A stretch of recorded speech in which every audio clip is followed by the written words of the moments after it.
Hello everyone, this is Pranay Kumar Singh from ISPCS centre. Friends, आज हम लोग नवंबर 2025 महीने की प्रतियोगिता दर्पण शॉर्ट नोट्स को डिस्कस करेंगे। तो आइए आज का डिस्कशन हम लोग प्रारंभ करते हैं।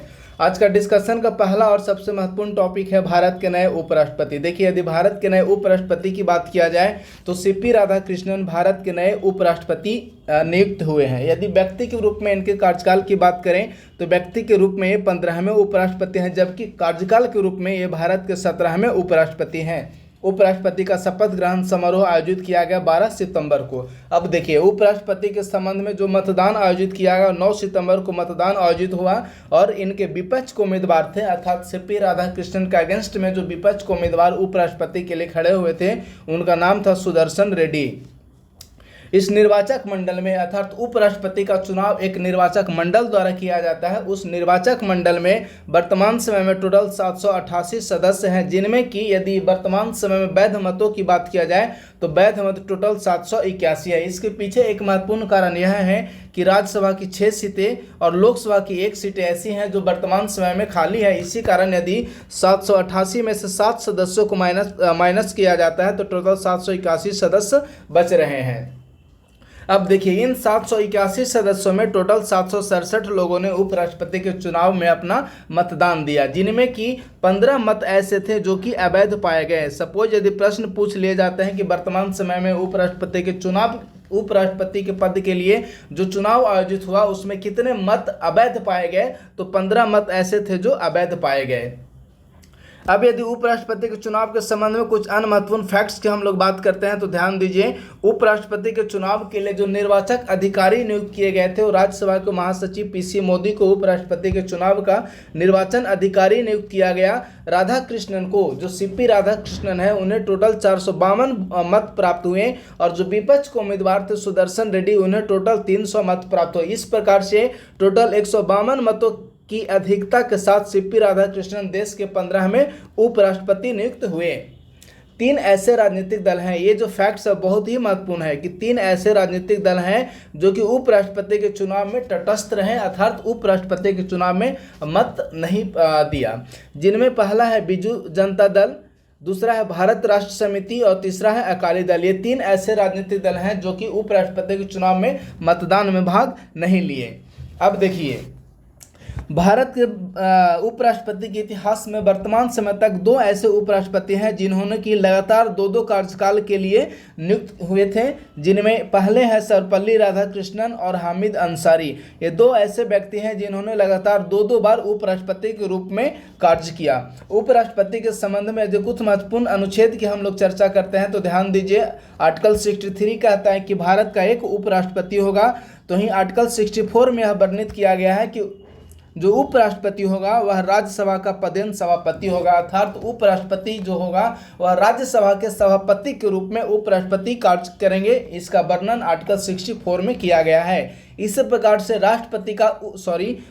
इसी प्रकार से उपराष्ट्रपति का राष्ट्रपति के रूप में कार्य करने, उनके वेतन एवं सुरक्षा आदि का जो वर्णन है वह आर्टिकल 65 में किया गया है। इसी प्रकार यदि हम लोग उपराष्ट्रपति के निर्वाचन की बात करें तो आर्टिकल 66 अर्थात संविधान के अनुच्छेद 66 में यह वर्णित किया गया है उपराष्ट्रपति का चुनाव की प्रक्रिया। लेकिन यदि उपराष्ट्रपति की पदावधि की बात करें तो उपराष्ट्रपति का पदावधि का वर्णन किया गया आर्टिकल 67 में, और आर्टिकल 67(1) के अंतर्गत यह प्रावधान किया गया है कि उपराष्ट्रपति के संबंध में पद त्याग का वर्णन आर्टिकल 67(1) में किया गया है। यदि उपराष्ट्रपति की शपथ की चर्चा करें तो आर्टिकल 69 अर्थात संविधान के अनुच्छेद 69 में उपराष्ट्रपति के शपथ की वर्णन किया गया है।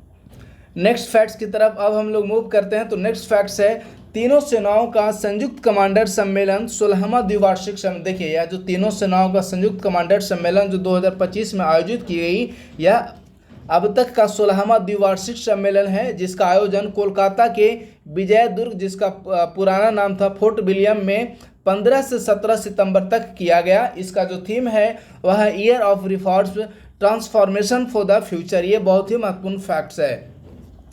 नेक्स्ट है INS अरावली। यदि INS अरावली की बात करें तो सबसे पहले हम लोग यह समझते हैं कि आखिर INS अरावली है क्या।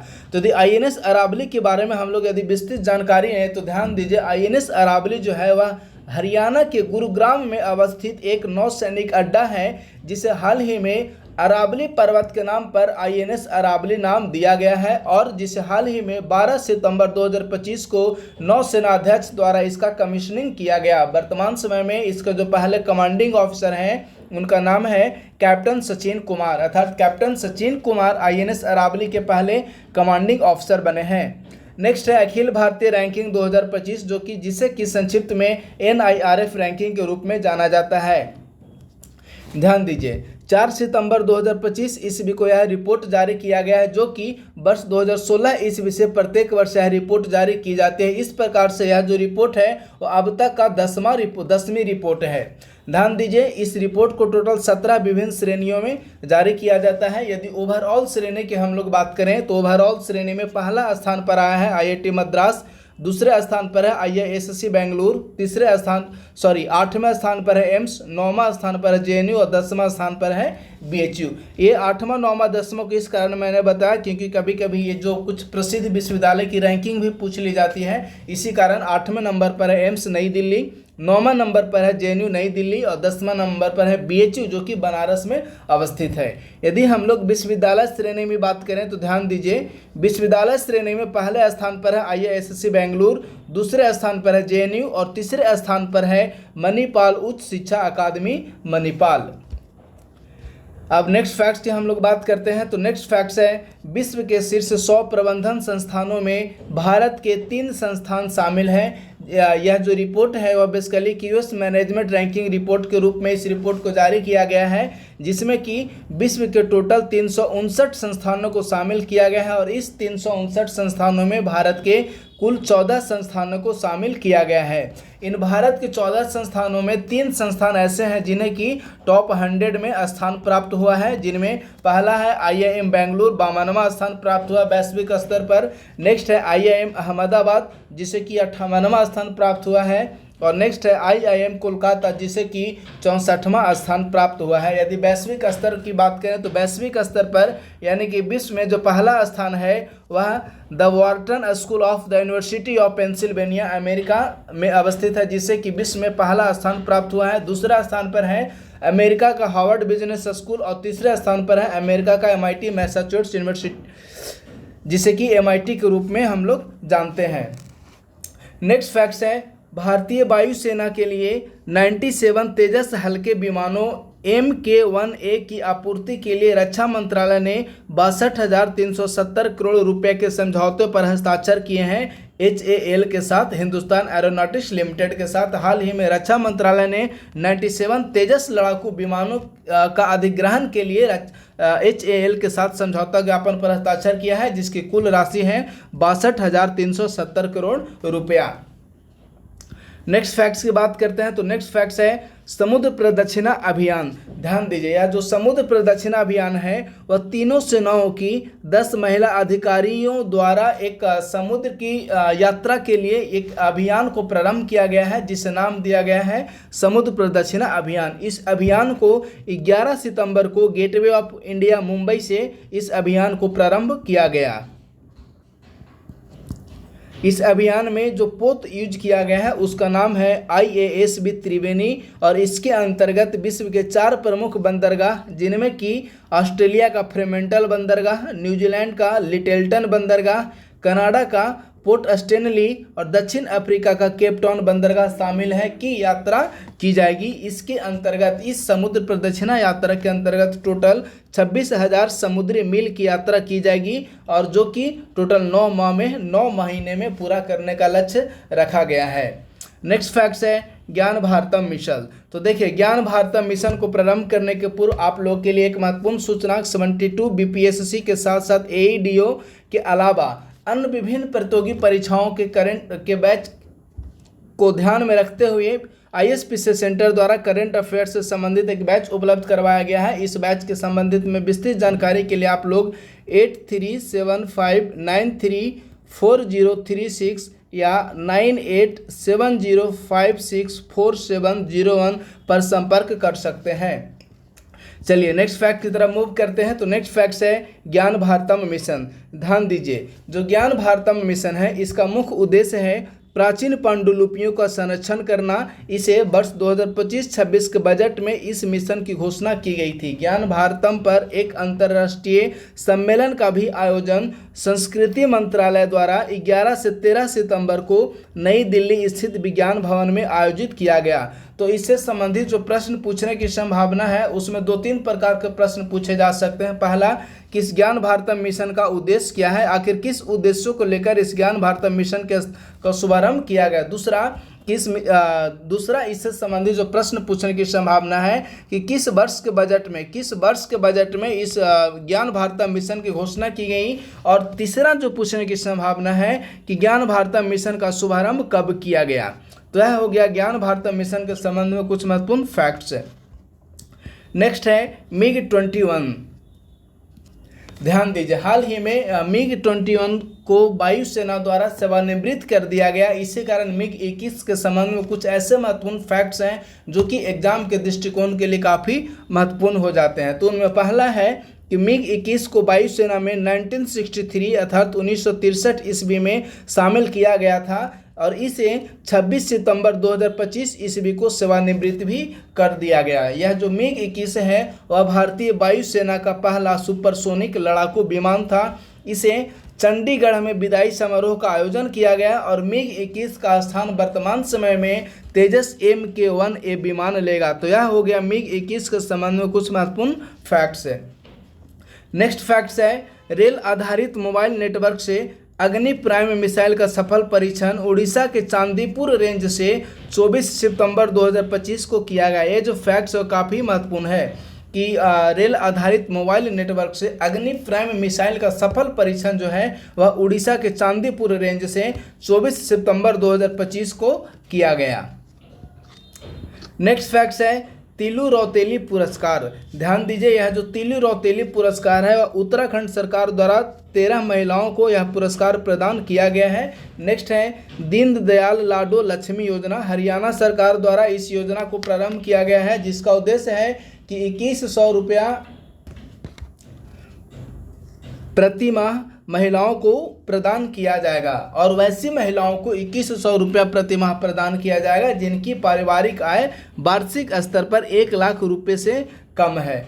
चलिए नेक्स्ट फैक्ट्स है मुख्यमंत्री महिला रोजगार योजना। तो ध्यान दीजिए, बिहार सरकार द्वारा मुख्यमंत्री महिला रोजगार योजना को प्रारंभ किया गया है। इस योजना के संबंध में जो महत्वपूर्ण फैक्ट्स है कि इस योजना को 29 अगस्त 2025 ईस्वी को मुख्यमंत्री महिला रोजगार योजना की घोषणा की गई थी, लेकिन इसका जो शुभारंभ है वह 26 सितंबर 2025 ईस्वी को माननीय प्रधानमंत्री नरेंद्र मोदी द्वारा मुख्यमंत्री महिला रोजगार योजना को प्रारंभ किया गया। मुख्यमंत्री महिला रोजगार योजना का उद्देश्य है बेसिकली कि राज्य के प्रत्येक परिवार की स्वयं सहायता समूह से जुड़ी महिलाओं को रोजगार प्रारंभ करने के लिए पहली किस्त के रूप में 10,000 रुपये की सहायता राशि प्रदान की जाएगी और 6 महीने के उपरांत इसका मूल्यांकन कर 2 लाख रुपये की अतिरिक्त वित्तीय सहायता राशि प्रदान की जाएगी मुख्यमंत्री महिला रोजगार योजना के संबंध में।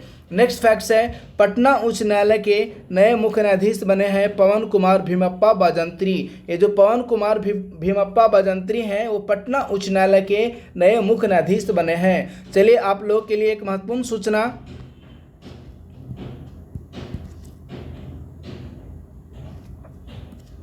कि ISPC सेंटर द्वारा तेजस 2.0 करेंट अफेयर्स बैच को प्रारंभ किया गया है जिसके अंतर्गत प्रतियोगिता दर्पण शॉर्ट नोट्स, बिहार स्पेशल का करेंट अफेयर्स, परीक्षा मंथन का करेंट अफेयर्स, इसके अलावा इकोनॉमिक सर्वे एवं बजट, PIB का weekly notes, current affairs weekly MCQ आदि उपलब्ध करवाए जा रहे हैं। तो इसके संबंध में आप लोग को विस्तृत जानकारी के लिए 8375934036 या 9870564701 पर संपर्क कर सकते हैं। आइए अब नेक्स्ट सेशन की तरफ मूव करते हैं। तो नेक्स्ट सेक्शन है इंटरनेशनल करंट अफेयर्स।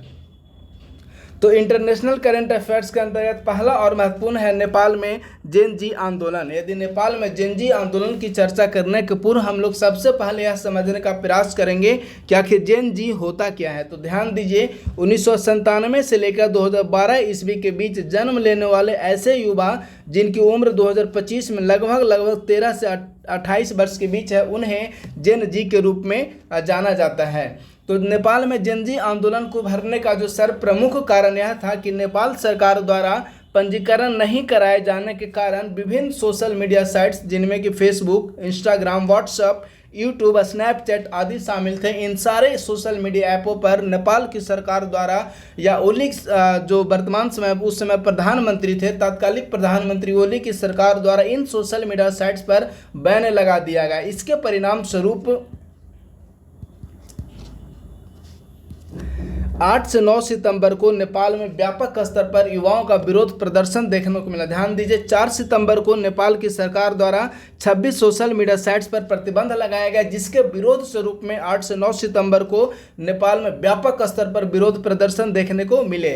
और जो नेपाल के जो प्रधानमंत्री थे केपी शर्मा ओली, उन्होंने 9 सितंबर को त्यागपत्र दिया और त्यागपत्र देने के उपरांत जो अंतरिम प्रधानमंत्री के रूप में चयन किया गया, अंतरिम प्रधानमंत्री बनी नेपाल की पूर्व मुख्य न्यायाधीश सुशीला कार्की। इन्होंने 12 सितंबर को राष्ट्रपति भवन में शपथ लिए। नेपाल की राष्ट्रपति भवन का नाम है शीतल भवन।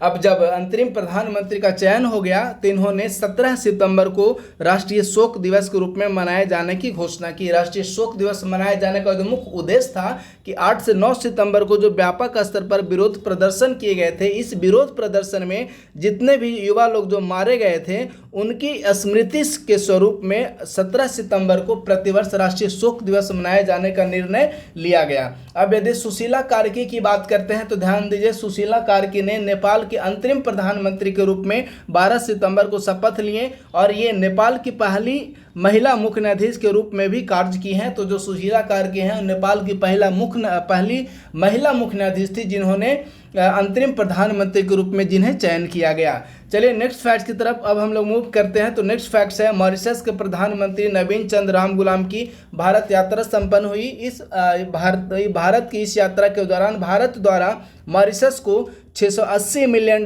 का विशेष पैकेज प्रदान किए जाने का घोषणा किया गया। इसके अलावा $440 मिलियन का लाइन ऑफ क्रेडिट भी मॉरिशस को भारत द्वारा प्रदान किया जाएगा। नेक्स्ट फैक्ट्स है भारत द्वारा फिलिस्तीन मामले में टू नेशन स्टेट का समर्थन किया गया। अब देखिए, यह जो समर्थन है वह संयुक्त राष्ट्र महासभा में फ्रांस द्वारा एक प्रस्ताव पेश किया गया था, जिससे कि 142/10 अर्थात 142 देशों ने इसके समर्थन में और 10 देशों ने इस प्रस्ताव के विरोध में अपना मतदान व्यक्त किया और 142/10 के बहुमत से इस प्रस्ताव को पारित कर लिया गया। 12 देश ऐसे थे जो कि मतदान से अनुपस्थित रहे। नेक्स्ट है परसिवियरेंस रोवर। यह जो परसिवियरेंस रोवर है वह नासा से संबंधित है। नासा द्वारा मंगल ग्रह पर जीवन की खोज के लिए वर्ष 2020 ईस्वी में परसिवियरेंस रोवर को प्रक्षेपित किया गया था और यह जो परसिवियरेंस रोवर है वह मंगल के जेजेरो क्रेटर पर उतरा था। ध्यान दीजिएगा, मंगल के जेजेरो क्रेटर पर नासा द्वारा प्रक्षेपित किए गए परसिवियरेंस रोवर मंगल के जेजेरो क्रेटर पर उतरा था। नेक्स्ट और बहुत महत्वपूर्ण फैक्ट्स है कि थाईलैंड की अदालत ने प्रधानमंत्री पेंटागरटान सिनवात्रा को अपने पद से बर्खास्त कर दिया है और इसके पद से बर्खास्त करने के उपरांत जो कार्यवाहक प्रधानमंत्री बने उनका नाम था फुमथाम बेचाया चाई को कार्यवाहक प्रधानमंत्री के रूप में नियुक्त किया गया। लेकिन यदि वर्तमान समय में प्रधानमंत्री की बात करें तो वर्तमान समय में थाईलैंड के जो प्रधानमंत्री हैं उनका नाम है चार्नविराकुल वर्तमान समय में थाईलैंड के प्रधानमंत्री हैं। चलिए, यदि हम लोग खेल के संबंध में कुछ महत्वपूर्ण फैक्ट्स की बात करते हैं तो ध्यान दीजिए, टेनिस में वर्ष 2025 के सभी 4 ग्रैंड स्लैम टूर्नामेंट्स में विजेता एवं उप विजेता की चर्चा की जाए तो ध्यान दीजिए इसके अंतर्गत जो बेसिकली हम लोग ऑस्ट्रेलिया ओपन की बात करते हैं तो ऑस्ट्रेलिया ओपन में पुरुष एकल का जो विजेता रहे हैं उनका नाम है यानिक सिनर। इसी प्रकार से यदि हम लोग फ्रेंच ओपन टेनिस में पुरुष एकल में विजेता का नाम देखें तो विजेता है कार्लोस अल्कराज। विंबलडन टेनिस में पुरुष एकल में विजेता है यानिक सिनर और यूएस ओपन में जो पुरुष एकल का विजेता है वह है कार्लोस अल्कराज। ये हो गए पुरुष एकल का विजेता। इसी प्रकार से यदि हम लोग महिला एकल की विजेता की बात करें तो ध्यान दीजिए, महिला एकल में ऑस्ट्रेलियाई ओपन में जो विजेता रही हैं उनका नाम है मैडिसन कीज, ये अमेरिका के रहने वाले हैं। और फ्रेंच ओपन में महिला एकल की विजेता रहे हैं कोको गॉफ और विंबलडन में महिला एकल की विजेता हैं ईगा सिकियाटेक और यूएस ओपन में महिला एकल की विजेता हैं आरियाना सबालेंका। इसी प्रकार से यदि हम लोग पुरुष युगल की बात करें तो ध्यान दीजिए, पुरुष युगल में ऑस्ट्रेलियाई ओपन की जो विजेता रहे हैं उनका नाम है हैरी हेलियोबारा और हेनरी पैटन। यदि फ्रेंच ओपन टेनिस में पुरुष एकल की विजेता की बात करें तो उनका नाम है मार्सेल ग्रेनोलर्स और होरेसियो जेवालोस। जबकि विंबलडन में पुरुष एकल की विजेता की यदि बात किया जाए तो जूलियन कैश और लॉयड ग्लासपुल, ये दोनों ब्रिटेन के रहने वाले हैं जो कि विंबलडन में पुरुष युगल के विजेता रहे हैं। और यूएस ओपन में पुरुष युगल के जो विजेता रहे हैं उनका नाम है मार्सेल ग्रेनोलर्स और होरेसियो जेवालस। ये स्पेन और अर्जेंटीना के रहने वाले हैं जो कि पुरुष युगल में विभिन्न टेनिस के विजेता रहे हैं। इसी प्रकार से यदि हम लोग महिला युगल में ऑस्ट्रेलियाई ओपन की विजेता की बात करें तो महिला युगल में ऑस्ट्रेलियाई ओपन के जो विजेता रहे हैं उनका नाम है कैटरीना सिनियाकोवा और टेलर टॉमसैंड। ये महिला युगल में ऑस्ट्रेलियाई ओपन की विजेता रही हैं। जबकि फ्रेंच ओपन में महिला युगल की जो विजेता रहे हैं उनका नाम है सारा ईरानी और जास्मिन पाओलिनी। जबकि यदि हम लोग विंबलडन की बात करें तो विंबलडन में महिला युगल की विजेता रहे हैं उनका नाम है वेरोनिका और एलिस मर्टेंस। जबकि यूएस ओपन में महिला युगल की विजेता रहे हैं गैब्रिएला और एरिन रूटलिफ। तो ये हो गया टेनिस में वर्ष 2025 के सभी 4 ग्रैंड स्लैम टूर्नामेंट में विजेता। चलिए नेक्स्ट फैक्ट की तरफ हम लोग बात करते हैं। तो नेक्स्ट फैक्ट्स के अंतर्गत है आर्थिकी के संबंध में कुछ महत्वपूर्ण फैक्ट्स है। तो ध्यान दीजिए, 2025-26 की पहली तिमाही में जीडीपी वृद्धि दर 7.8% रही है। सपोज यदि प्रश्न पूछ लिए जाते हैं कि 2025-26 की पहली तिमाही में भारत की जीडीपी वृद्धि दर कितनी रही है, तो भारत की जीडीपी वृद्धि दर 2025-26 की पहली तिमाही में 7.8% रही है। अप्रैल जून 2025 की बात करें तो स्थिर मूल्य पर जो जीडीपी है वह 47.89 लाख करोड़ रुपया स्थिर मूल्य पर जीडीपी है और वर्तमान मूल्य पर जीडीपी है 86.05 लाख करोड़ रुपया। प्राथमिक क्षेत्र का वृद्धि दर रहा है 2.8%, द्वितीयक क्षेत्र का वृद्धि दर रहा है 7.0% और तृतीयक क्षेत्र का वृद्धि दर रहा है 9.3%। चलिए नेक्स्ट फैक्ट्स की बात करते हैं। तो देखिए इस समयावधि में निगेटिव वृद्धि दर वाला एकमात्र जो क्षेत्र है वह खनन एवं उत्खनन क्षेत्र में निगेटिव वृद्धि दर देखने को मिली है, जो कि संभवतः -3% की निगेटिव वृद्धि दर देखने को मिली है। एनएसएसओ ने 2024-25 के लिए भारत की आर्थिक वृद्धि दर 6.5% व्यक्त किया है। जबकि यदि वर्ष 2025-26 की दूसरी तिमाही की बात करें तो दूसरी तिमाही में भारत की जो जीडीपी वृद्धि दर है वह 7.8% देखने को मिली। लेकिन एनएसएसओ ने 2024-25 के लिए भारत की जीडीपी वृद्धि दर बताया है 6.5% का, अर्थात 2024-25 में भारत की जो अर्थव्यवस्था है वह 6.5% की दर से विकसित होगी। नेक्स्ट है मॉर्गन स्टैनली एवं फिंच रेटिक्स ने वर्ष 2025-26 में भारत का आर्थिक विकास दर क्रमशः 6.7% तथा 6.9% कर दिया है। अर्थात मॉर्गन स्टैनली और फिंच रेटिक्स ने जो भारत की विकास दर के संबंध में नवीनतम रिपोर्ट जो व्यक्त किया है उस रिपोर्ट के अनुसार यह व्यक्त किया गया है कि वर्ष 2025-26 में भारत की विकास दर मॉर्गन स्टैनली के अनुसार 6.7% की होगी, जबकि फिच रेटिक्स के अनुसार भारत की विकास दर 2025-26 में 6.9% की होगी।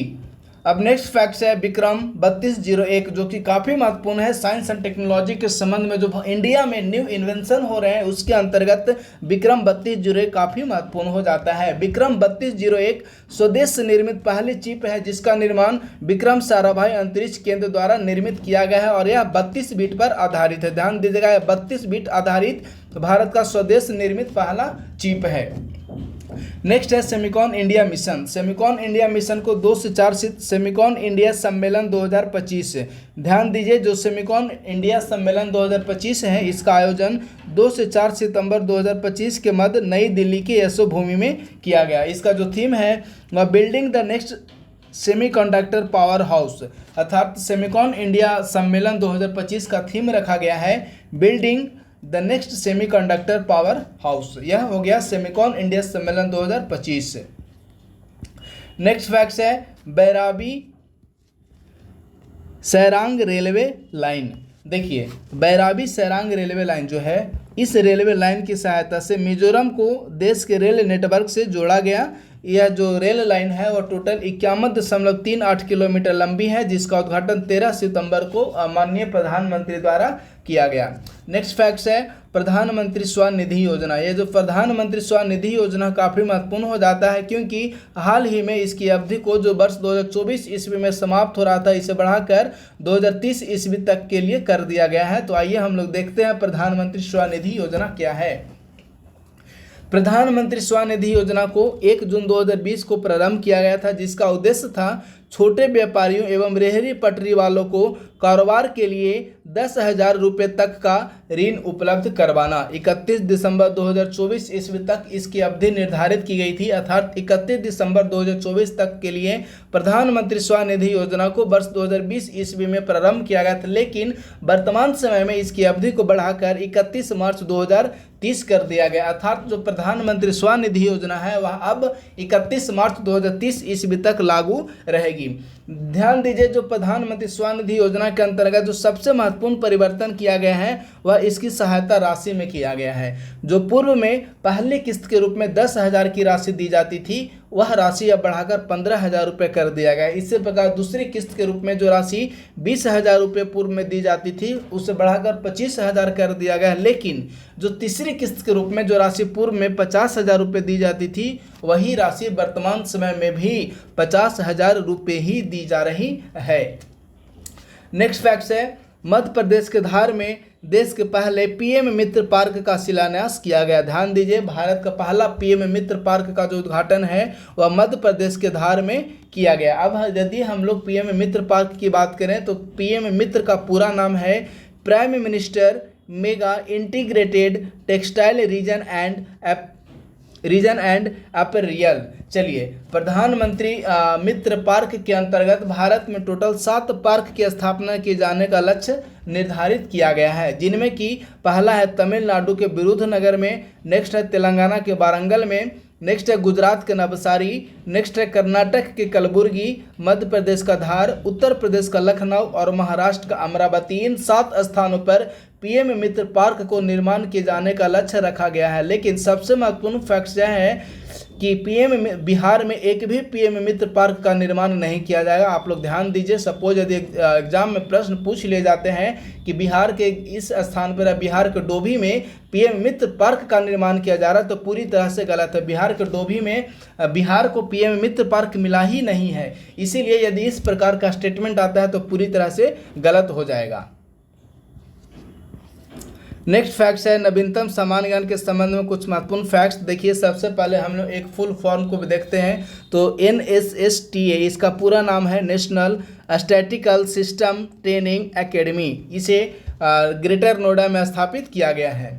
अमित खरे जो हैं वो वर्तमान उपराष्ट्रपति राधाकृष्णन के सचिव नियुक्त किए गए हैं, अमित खरे। नेक्स्ट हैं डॉक्टर प्रदीप कुमार प्रजापति, ये अखिल भारतीय आयुर्वेद संस्थान नई दिल्ली के निदेशक बने हैं। नेक्स्ट, राष्ट्रीय स्टॉक एक्सचेंज के चेयरमैन श्रीनिवास इंजेती नियुक्त किए गए, अर्थात राष्ट्रीय स्टॉक एक्सचेंज के जो चेयरमैन हैं वह श्रीनिवास इंजेती को राष्ट्रीय स्टॉक एक्सचेंज का चेयरमैन नियुक्त किया गया है। नेक्स्ट है उर्जित पटेल के संबंध में। आपको याद होगा कि उर्जित पटेल वर्ष 2016 से लेकर 19 ईस्वी तक, वर्ष 2016 से लेकर 2018 ईस्वी तक ये आरबीआई के गवर्नर भी रहे हैं। तो उर्जित पटेल जो है, इन्हें वर्तमान समय में भारत सरकार द्वारा आईएमएफ के निदेशक मंडल में भारत के कार्यकारी निदेशक के रूप में नियुक्त किया गया उर्जित पटेल को। यदि उर्जित पटेल की बात करते हैं तो आईएमएफ में कार्यकारी निदेशक के रूप में उर्जित पटेल की नियुक्ति 3 वर्षों के लिए की गई है, अर्थात वर्ष 2025 से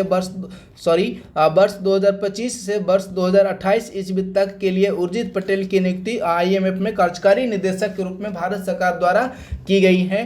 भारत के साथ साथ ये आईएमएफ में बांग्लादेश, भूटान और श्रीलंका का भी प्रतिनिधित्व करेंगे। तो ये जो फैक्ट्स है वह बहुत ही महत्वपूर्ण है। सपोज यदि प्रश्न पूछ लिया जाता है कि आईएमएफ जो है वह आईएमएफ में भारत अर्थात अंतर्राष्ट्रीय मुद्रा कोष में भारत अपने किन किन पड़ोसी देशों का प्रतिनिधित्व करता है, तो आईएमएफ में भारत जो है वह बांग्लादेश, भूटान और श्रीलंका, इन 3 देशों का प्रतिनिधित्व आईएमएफ में भारत करता है।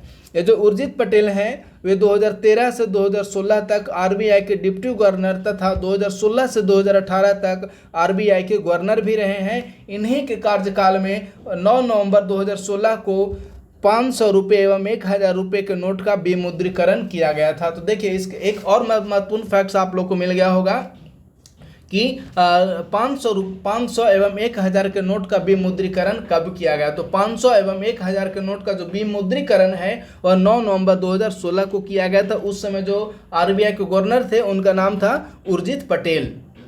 नेक्स्ट फैक्ट्स है राष्ट्रीय शिक्षक पुरस्कार 2025। यदि राष्ट्रीय शिक्षक पुरस्कार की बात करें तो 45 शिक्षकों को राष्ट्रीय शिक्षक पुरस्कार प्रदान किया गया, जिनमें बिहार से 3 लोग हैं, किशनगंज के कुमारी निधि, सुपौल के दिलीप कुमार और नालंदा के प्रमोद कुमार। ये ऐसे हैं जिन्हें कि राष्ट्रीय शिक्षक पुरस्कार प्रदान किया गया और इन तीनों का संबंध बिहार से है।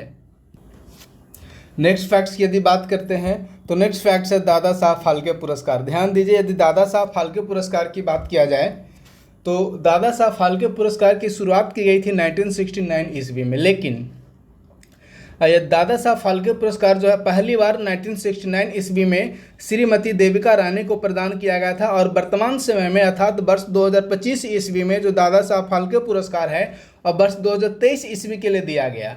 तो वर्ष 2025 ईस्वी में वर्ष 2023 का जो दादा साहब फाल्के पुरस्कार है वह कन्नड़ अभिनेता मोहनलाल विश्वनाथन नायर को प्रदान किया गया है, दादा साहब फाल्के पुरस्कार 2023 का। नेक्स्ट फैक्ट्स है रेमन मैग्सेसे अवार्ड 2025।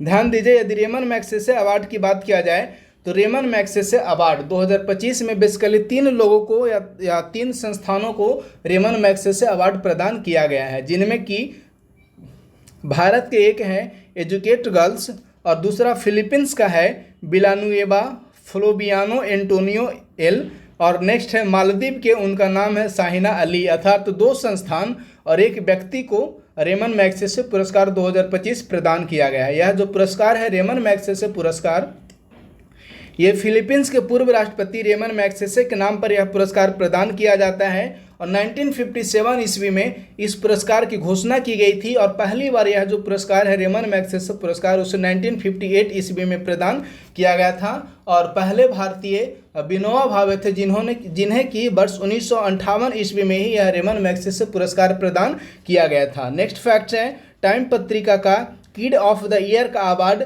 भारतीय मूल की अमेरिकी तेजस्वी मनोज को प्रदान किया गया है, kid of the year award time पत्रिका का। नेक्स्ट फैक्ट्स है 58वें ऑस्कर पुरस्कार के संबंध में कुछ महत्वपूर्ण फैक्ट्स है, तो ध्यान दीजिए। 58वें ऑस्कर पुरस्कार में भारत की आधिकारिक प्रविष्टि हेतु नीरज देवान को द्वारा निर्देशित फिल्म होम बाउंड को शामिल किया गया है। अर्थात यह जो 58वें ऑस्कर पुरस्कार होगा इसमें भारत की आधिकारिक प्रविष्टि के रूप में नीरज देवान द्वारा निर्देशित फिल्म होम बाउंड को शामिल किया गया है। नेक्स्ट फैक्ट्स है मिस इंटरनेशनल इंडिया। ध्यान दीजिए, तो मिस इंटरनेशनल इंडिया का खिताब नागपुर की 25 वर्षीय मॉडल रुसु सिंधी को प्रदान किया गया है, miss international India. Next facts की तरफ मूव करते हैं, तो नेक्स्ट फैक्ट्स है कॉप 30 के संबंध में। कॉप 30 है वह 10 से 21 नवंबर के मध्य 2025 ईस्वी में ब्राज़ील के तटीय शहर बिलेम में आयोजित किया जाएगा और कॉप 29 2024 ईस्वी में अजरबैजान की राजधानी बाकू में आयोजित की गई। चौथा तटरक्षक वैश्विक शिखर सम्मेलन। चौथा तटरक्षक वैश्विक शिखर सम्मेलन 11 से 12 सितंबर 2025 को इटली के रोम में आयोजित किया गया। इसकी सह अध्यक्षता इटली एवं जापान द्वारा इसकी सह अध्यक्षता की गई और जो वर्ष 2027 ईस्वी में जो 5वां तटरक्षक वैश्विक शिखर सम्मेलन का आयोजन किया जाएगा और वर्ष 2027 ईस्वी में भारत के चेन्नई में इसका आयोजन किया जाएगा। नेक्स्ट यदि कुछ महत्वपूर्ण दिवस की चर्चा हम लोग करते हैं तो पहला है राष्ट्रीय पोषण सप्ताह। तो प्रत्येक वर्ष 1 से 7 सितंबर के मध्य राष्ट्रीय पोषण सप्ताह का आयोजन किया जाता है। शिक्षक दिवस प्रत्येक वर्ष 5 सितंबर को मनाया जाता है। अंतर्राष्ट्रीय साक्षरता दिवस 8 सितंबर को मनाया जाता है। इसी प्रकार से हिमालय दिवस 9 सितंबर को मनाया जाता है। आत्महत्या रोकथाम हेतु वैश्विक दिवस यह जो है वह 10 सितंबर को आयोजित किया जाता है और हिंदी दिवस 14 सितंबर को मनाया जाता है। नेक्स्ट है ओजोन परत संरक्षण दिवस। यह जो ओजोन परत संरक्षण दिवस है, जब आप 71 बीपीएससी प्रारंभिक परीक्षा का पेपर देखेंगे तो उसमें पूछा गया है कि ओजोन संरक्षण दिवस किस तिथि को मनाया जाता है। तो ओजोन संरक्षण दिवस है वह प्रत्येक वर्ष 16 सितंबर को मनाया जाता है। विश्व शांति दिवस 21 सितंबर, विश्व गैंडा दिवस 22 सितंबर, राष्ट्रीय आयुर्वेद दिवस ये 23 सितंबर को मनाया जाता है। और नेक्स्ट है विश्व पर्यटन दिवस। तो विश्व पर्यटन दिवस है वह प्रत्येक वर्ष 27 सितंबर को विश्व पर्यटन दिवस आयोजित किया जाता है। नेक्स्ट है जो कि कुछ महत्वपूर्ण पुस्तक है, पुस्तक एवं उनके लेखक। तो पहला पुस्तक है ट्रूथ विदाउट एपोलॉजी। तो ट्रूथ विदाउट एपोलॉजी के लेखक हैं आचार्य प्रशांत। नेक्स्ट है 12 ईयर्स माई मेस्ड अप लव स्टोरी, इसके लेखक हैं चेतन भगत। नेक्स्ट है विकसित भारत इंडिया @2047, इसके लेखक हैं आदित्य पिट्टी। नेक्स्ट है हैप्पीनेस हैपेंस, इसके लेखक हैं रॉबिन सिंह। और नेक्स्ट पुस्तक है द अयोध्या अलायंस, इसके लेखक हैं अश्विन सांघी। तो ये हो गया कुछ महत्वपूर्ण पुस्तक एवं उनके लेखक। अब हम लोग कुछ महत्वपूर्ण सैन्य अभ्यास की चर्चा करते हैं। तो पहला है सैन्य अभ्यास मैत्री 14वां सीरीज जो कि किया गया है, यह भारत एवं थाईलैंड के मध्य आयोजित किया गया 14वां संस्करण है, जिसका प्रारंभ किया गया था वर्ष 2006 ईस्वी में। और 14वां संस्करण का आयोजन मेघालय के उमराई में किया गया। नेक्स्ट युद्धाभ्यास की बात करते हैं तो वह है युद्धाभ्यास 2025। इसे भारत एवं अमेरिका के मध्य आयोजित किया जाता है युद्धाभ्यास, जिसका प्रारंभ किया गया था वर्ष 2004 ईस्वी में। यदि 2025 का संस्करण की बात करें तो 2025 का यह 21वां संस्करण है और इसका आयोजन अमेरिका के अलास्का में किया गया।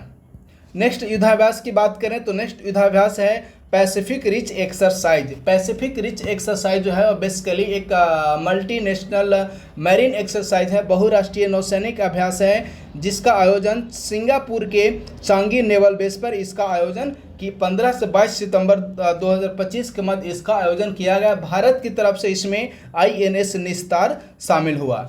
नेक्स्ट एक्सरसाइज है अमोघ फ्यूरी। एक्सरसाइज अमोघ फ्यूरी जो है वो भारतीय सेना द्वारा संयुक्त रूप से चलाया गया राजस्थान के थार मरुस्थल में इसका आयोजन किया गया।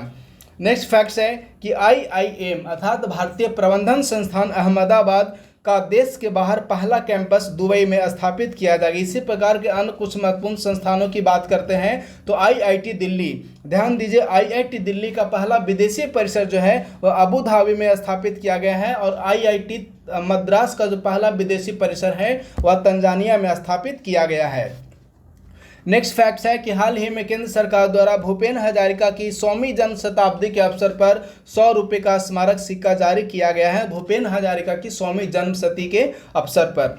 नेक्स्ट फैक्ट्स की बात करते हैं तो वह है वर्ल्ड फूड इंडिया 2025। ध्यान दीजिए जो वर्ल्ड फूड इंडिया 2025 है इसका आयोजन नई दिल्ली के प्रगति मैदान में 25 से 28 सितंबर के मध्य किया गया। इसका थीम है processing for prosperity, processing for prosperity world food India 2025 का थीम रखा गया है। इसका पहला आयोजन 2017 में किया गया था। और यदि पार्टनर कंट्री की बात करें तो पार्टनर कंट्री के रूप में सऊदी अरब और न्यूजीलैंड वर्ल्ड फूड इंडिया 2025 के पार्टनर कंट्री है, जबकि फोकस कंट्री की यदि हम लोग बात करें तो फोकस कंट्री जापान, UAE, रूस और वियतनाम इसके फोकस कंट्री हैं। तो ये जो दो फैक्ट्स है वो काफ़ी महत्वपूर्ण है, पार्टनर कंट्री और फोकस कंट्री।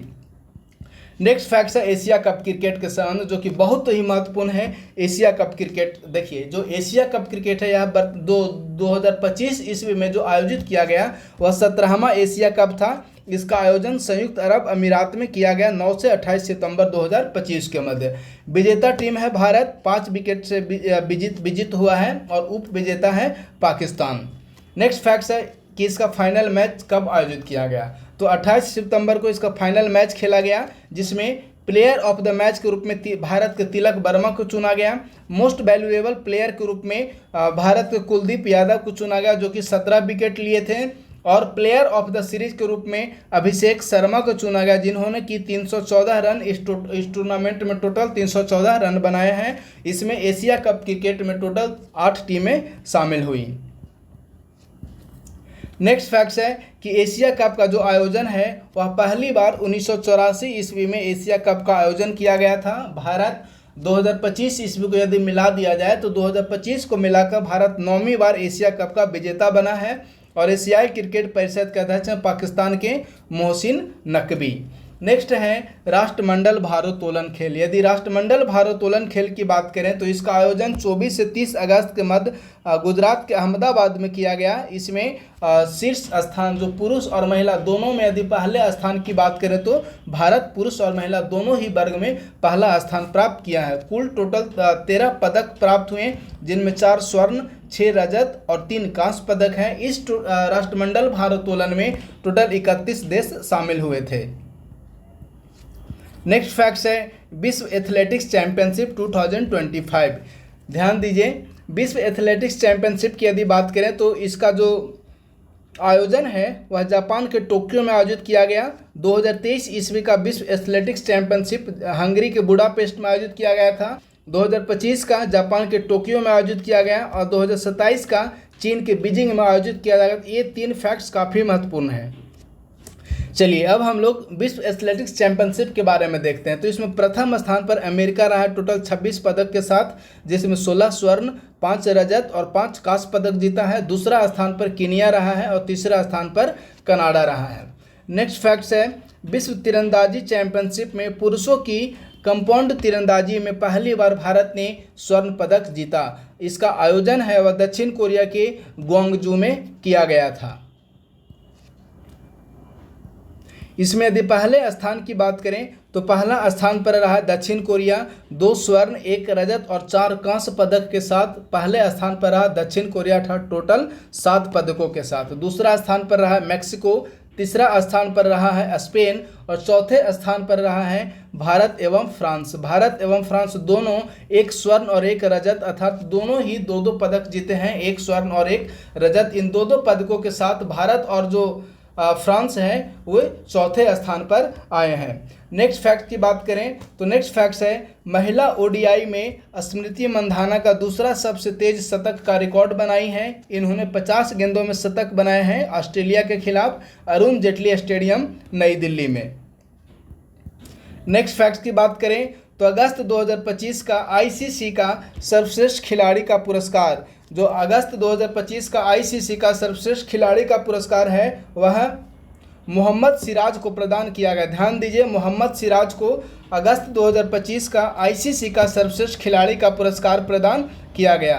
तो इस प्रकार से फ्रेंड्स आज यदि नेक्स्ट फैक्ट की हम लोग बात करते हैं तो नेक्स्ट फैक्ट्स है भारत चौथी बार एशियाई कप हॉकी का विजेता बना है। ध्यान दीजिए, भारत जो है वह चौथी बार एशिया कप हॉकी का विजेता बना। इसका आयोजन बिहार के राजगीर में किया गया। इसका आयोजन जो है वह 20 अगस्त से 7 सितंबर तक इसका आयोजन किया गया। इसमें टोटल जो है वह 8 टीमें शामिल हुई हैं, जिनमें विजेता रहा है भारत और यदि उप विजेता की बात करें तो उप विजेता रहा है दक्षिण कोरिया। सर्वश्रेष्ठ खिलाड़ी के रूप में अभिषेक नैन को चयनित किया गया है, जबकि सर्वश्रेष्ठ गोलकीपर के रूप में दक्षिण कोरिया के किम जाऊ हियान को चयनित किया गया है। तो यह हो गया एशिया कप हॉकी के संबंध में कुछ महत्वपूर्ण फैक्ट्स। नेक्स्ट फैक्ट्स है कि ओडिशा में पहली बार विदेशी यूस्टोमा फूल खिला है। यदि विदेशी यूस्टोमा फूल की बात करें तो उड़ीसा के संबलपुर जिला के सनातन पाली गांव में पहली बार विदेशी यूस्टोमा फूल खिला है। यह जो यूस्टोमा फूल है वह जेनेथियन परिवार का सदस्य है। नेक्स्ट है एम्स दिल्ली भारत का पहला सरकारी मेडिकल कॉलेज बना जो कि दा विंची रोबोटिक्स सिस्टम पर प्रशिक्षण देगा। नेक्स्ट अंतर्राष्ट्रीय अंतरिक्ष सम्मेलन 2025, इसका आयोजन 8 से 9 सितंबर 2025 के मध्य किया गया। इसका जो थीम है वह वैश्विक प्रगति के लिए अंतरिक्ष का उपयोग। अंतर्राष्ट्रीय अंतरिक्ष सम्मेलन 2025 का थीम है। नेक्स्ट फैक्ट्स है वैश्विक जल संसाधन स्थिति रिपोर्ट विश्व मौसम विज्ञान संगठन द्वारा जारी किया गया। तो वैश्विक जल संसाधन स्थिति रिपोर्ट किस संगठन द्वारा जारी किया गया? तो विश्व मौसम विज्ञान संगठन द्वारा जारी किया गया है। नेक्स्ट फैक्ट्स है अरुणाचल प्रदेश में दुर्लभ पलाश बिल्ली देखी गई है। जो पलाश बिल्ली है IUCN में सबसे कम चिंताजनक के रूप में इसे शामिल किया गया है। और पलाश बिल्ली शीत क्षेत्रों में पाई जाने वाली एक प्रकार की जंगली बिल्ली है, जिसे हाल ही में भारत के अरुणाचल प्रदेश में देखा गया है। Next, green credit programme. यदि ग्रीन क्रेडिट प्रोग्राम की बात करें तो ग्रीन क्रेडिट प्रोग्राम की घोषणा नवंबर 2023 में ग्रीन क्रेडिट प्रोग्राम की घोषणा नवंबर 2023 में दुबई में इसकी घोषणा की गई थी। इसके अंतर्गत जो पर्यावरण मंत्रालय है वह विभिन्न प्रकार के कंपनियों, व्यक्तियों या समूहों से पर्यावरण संरक्षण गतिविधियों जैसे वृक्षारोपण, जल संरक्षण और अपशिष्ट प्रबंधन आदि के लिए स्वैच्छिक कार्रवाई की मांग करता है। तो यह हो गया ग्रीन क्रेडिट प्रोग्राम के संबंध में, जिसकी घोषणा दुबई में नवंबर 2023 में आयोजित सम्मेलन में की गई थी। नेक्स्ट फैक्ट्स है नेशनल डेजिग्नेटेड अथॉरिटी, राष्ट्रीय नामित प्राधिकरण। राष्ट्रीय नामित प्राधिकरण जो है वह केंद्रीय पर्यावरण, वन और जलवायु परिवर्तन मंत्रालय द्वारा स्थापित किया गया है। पेरिस जलवायु समझौते के अनुच्छेद 6 के अंतर्गत इसका स्थापन किया गया है। और इस समिति में या इस प्राधिकरण में टोटल 21 सदस्य होंगे, जिसका अध्यक्ष पर्यावरण मंत्रालय का सचिव इस प्राधिकरण के अध्यक्ष के रूप में कार्य करेंगे। नेक्स्ट फैक्ट्स है असम में भारत का पहला गिद्ध संरक्षण पोर्टल लॉन्च किया। असम सरकार द्वारा भारत का पहला गिद्ध संरक्षण पोर्टल लॉन्च किया गया है। नेक्स्ट फैक्ट्स है कि असम में भारत का पहला बांस आधारित इथेनॉल संयंत्र बनाया गया है असम के गोलाघाट जिला में। और जो विश्व बांस दिवस है वह प्रत्येक वर्ष 18 सितंबर को विश्व बांस दिवस मनाया जाता है। नेक्स्ट फैक्ट्स की बात करते हैं तो नेक्स्ट फैक्ट्स है प्रोडक्शन गैप इंडेक्स, यानी कि उत्पादन अंतराल सूचकांक। तो स्टॉकहोम पर्यावरण संस्थान IISD और क्लाइमेट एनालिटिक्स द्वारा प्रोडक्शन गैप इंडेक्स रिपोर्ट जारी किया गया है। इस रिपोर्ट में यह बताया गया है कि 2030 तक नियोजित जीवाश्म उत्पादन 1.5 डिग्री सेंटीग्रेड से 120% की वृद्धि होगी तथा 2 डिग्री सेल्सियस की जो सीमा रखी गई है उससे 77% अधिक हो जाएगा। नेक्स्ट है कि पेरिस लक्ष्य को प्राप्त करने के लिए कोयले से ऊर्जा उत्पादन को 2040 तक कम करना होगा। और इसके जो अन्य महत्वपूर्ण रिपोर्ट में जो बताया गया है उसके अनुसार कि तेल और गैस को 2020 के स्तर की तुलना में 2050 ईस्वी तक 75% की कमी करनी होगी। और आज का लास्ट और महत्वपूर्ण फैक्ट्स है कि मणिपुर चिड़ियाघर ने एशियाई विशालकाय कछुआ संरक्षण प्रजनन का पहला सफल आयोजन किया। अर्थात मणिपुर चिड़ियाघर में एशियाई विशालकाय कछुआ संरक्षण प्रजनन का पहला सफल आयोजन किया गया है। तो इस प्रकार से फ्रेंड्स आज का जो सेशन था वो समाप्त हुआ। बहुत बहुत धन्यवाद।